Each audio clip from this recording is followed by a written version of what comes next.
Halo, assalamualaikum warahmatullahi wabarakatuh. Jumpa lagi dengan saya, Freddy Sudaryanto, di channel YouTube-nya Freddy Sudaryanto Spot. Masih seputar kasus Jalan Cagak Subang.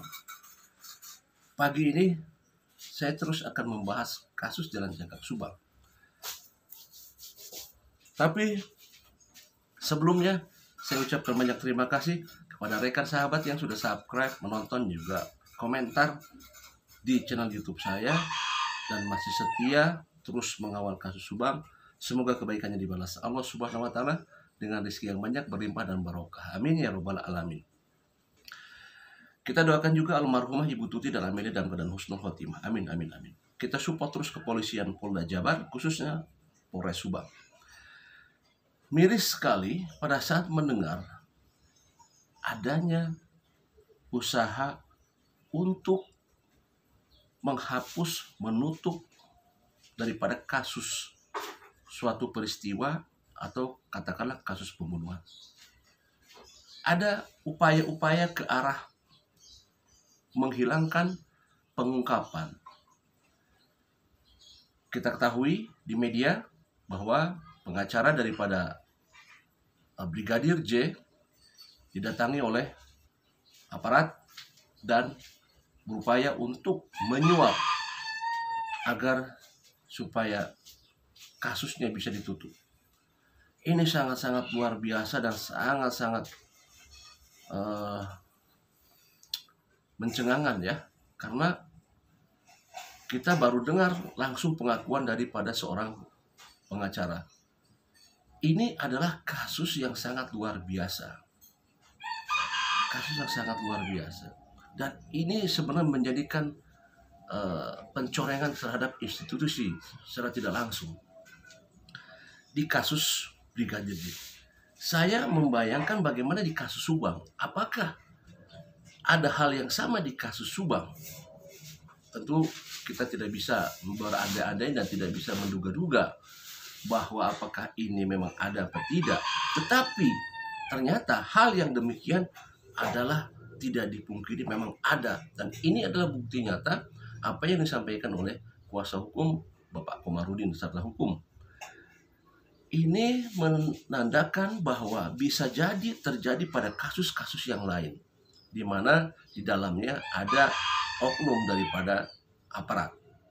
Kita tahu apakah di kasus Subang ini ada hal yang sama, apakah ada oknum aparat yang terlibat. Kita juga tidak tahu dan kita tidak bisa juga menduga-duga hal, tetapi tidak ada yang tidak mungkin ya. Kalau kita lihat daripada perjalanan kasus Subang dari mulai awal sampai sekarang hampir 1 tahun, kita lihat pernah di tanggal 18 pernah ada beberapa orang yang masuk ke dalam TKP yang kita tahu bahwa barang siapa yang masuk ke dalam polis line ya, masuk TKP, satu langkah masuk ke polis line itu sudah masuk pasal, kalau memang tidak ada perizinan dari pihak penyidik. Tetapi kita lihat bahwa tanggal 18 banyak sekali orang-orang yang memasuki TKP melalui polis line. Dari mulai banpol di jam 12-nya siang, kemudian sorenya juga banyak yang datang ke sana, para saksi datang juga, termasuk juga ada dari pihak kepolisian yang masuk ke dalam TKP. Kita tidak tahu apakah itu dari penyidik, apakah memang sudah ada izin daripada penyidik, kita tidak tahu semua. Yang jelas hanya pihak kepolisian yang tahu semua. Nah, apakah di kasus Subang ini ada keterlibatan dengan oknum?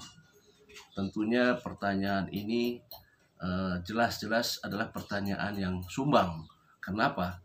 Karena kita tidak tahu jawabannya dari mana nanti dapat, karena tidak ada orang yang mencoba untuk memperjuangkan, atau tidak ada pengacara yang betul-betul memperjuangkan untuk kedua almarhumah. Karena kita lihat bahwa para pengacara sekarang lebih kepada dominan kepada para saksi, ya, memperjuangkan para saksi, tidak khusus kepada para korban. Dan pernyataan-pernyataan yang disampaikan kalau kita berkaca bercermin kepada Brigadir J, kasus Brigadir J, ya, betapa apa tadi ya, yang kita bilang di awal, ada di bahwa adanya upaya untuk penyuapan, upaya untuk penutupan kasus itu, ini sangat luar biasa. berarti sudah bermain dengan masalah uang. Kasus Subang 1 tahun berlalu, ya, betapa banyak sekali alat-alat barang bukti yang sudah disampaikan oleh pihak Kabid Humas Polda Jabar. Dari 100 lebih saksi yang diperiksa, ratusan barang bukti yang sudah didapat, kemudian juga para ahli diturunkan, dan ada 10 titik TKP. Tapi 1 tahun berlalu, hampir 1 tahun berlalu, tidak ada juga kabar berita yang ke arah penerangan. Walaupun kita sempat mendapatkan informasi dari pihak kepolisian Polda Jabar, adanya kado menjelang Ramadan dan lain sebagainya, kita pernah lihat di media. Tapi itu semua tidak memberikan jawaban sampai sekarang. Tentunya apa yang harus dilakukan? Apakah ini akan senyap-senyap saja? Ada netizen yang berkata, memberikan jawaban, sudahlah, hentikan kalian mengupload daripada kasus Subang ini, toh keluarga juga sudah baik-baik saja, keluarga juga sudah menerima. Itu adalah ungkapan daripada netizen. Tidak tahu siapakah netizen tersebut. Masalahnya adalah bukan masalah keluarga menerima atau tidak, tapi masyarakat yang melihat bahwa kasus ini adalah kasus pembunuhan, di mana keadilan untuk kedua korban bukan hanya milik daripada keluarga, tapi adalah milik daripada masyarakat. Masyarakat yang melihat dari awal, mengawal terus, tentunya kita tidak merasa rela dan kita merasakan bahwa tidak adanya keadilan kalau kasus ini harus ditutup. Sangat heran jika misalkan pihak keluarga dari yang terdekat tidak berupaya untuk mencoba membuka kasus ini. Memang sangat diherankan. Karena kita lihat kasus Brigadir J, kemudian kasus Jessica, betapa keluarga sangat memperjuangkan. Ya, betapa keluarga sangat memperjuangkan sampai titik darah penghabisan, mengeluarkan biaya untuk lawyer supaya bisa diungkap kasus-kasus itu. Kasus Jessica, betapa bapaknya sangat terus antusias. Kasus di Brigadir J, bapaknya juga begitu antusias. Sangat-sangat antusias. Terus dikejar. Kasus Subang lain dengan itu semua. Kita lihat dari pihak keluarga, kita tidak melihat adanya upaya untuk betul-betul serius memperjuangkan ini semua. Walaupun memang ada pernyataan diungkapkan dari kata-katanya, tetapi upayanya bukan hanya itu saja. Adalah upaya-upaya yang disampaikan, mendatangi Polda Jabar, mencari informasi sampai sejauh mana perkembangannya. Ya, kita coba menelaah, coba perjalanannya orang terdekat, katakanlah sekarang Kang Yoris sekarang sudah rajin mengupload di sosial media, di YouTube-nya, sedikit demi sedikit mencoba memberikan jawaban terhadap pertanyaan-pertanyaan yang disampaikan oleh para netizen. Masalah keberadaan Yanti yang ke sekolah mengantar anaknya, kemudian mulai juga terus coba dikembangkan. Adanya juga kemarin kita lihat kebersamaan antara Pak Yosef, Kang Yoris, dan Yanti di pemakaman almarhumah. Kita lihat di sana.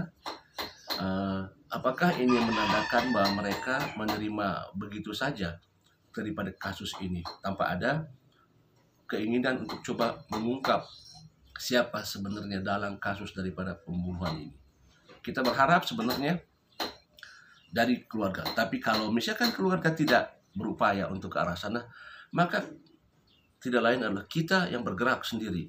Kita, masyarakat, netizen, terus bergerak sampai ini bisa terungkap tentunya. Kita memang mengharapkan kepada pihak kepolisian sudah jelas dan pasti itu. Tetapi sampai di mana? Sampai kapan? Hampir 1 tahun belum ada berita yang mengembirakan buat kita semua.